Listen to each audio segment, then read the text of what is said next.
Welcome to EDU World Space.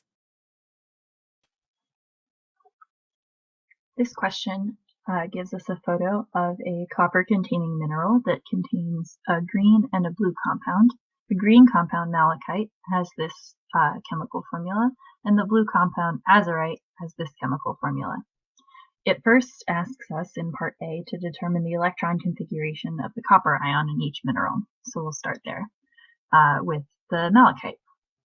So in order to determine the electron configuration, we need to determine the charge on this copper, where the ligand CO3 contributes -2.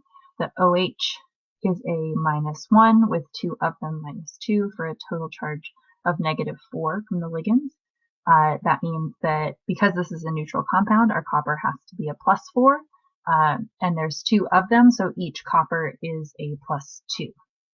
That gives us the electron configuration, starting with the noble gas argon of 3d9.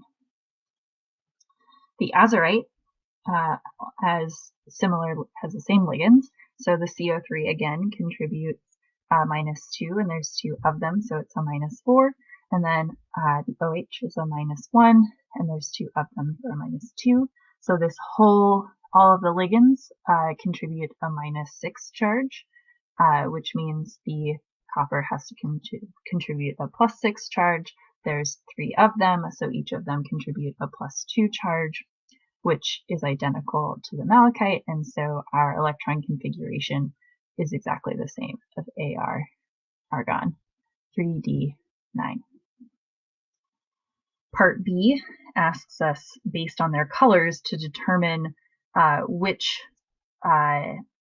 delta, or which of the crystal field splitting is larger. And for this, we need to think about their colors and what that means about the wavelength that they absorb. And so for the green compound, this is going to absorb red,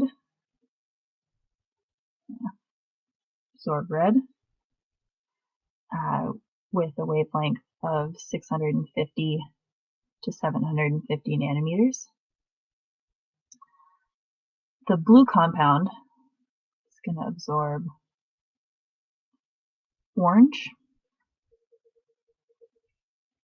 with a wavelength of 580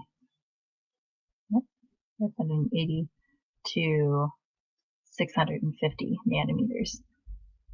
Now, if we think about the equation for energy, so E equals hc over lambda, we know that there's an inverse relationship between energy and wavelength, and therefore the blue compound, which absorbs the lower wavelength energy, would have a larger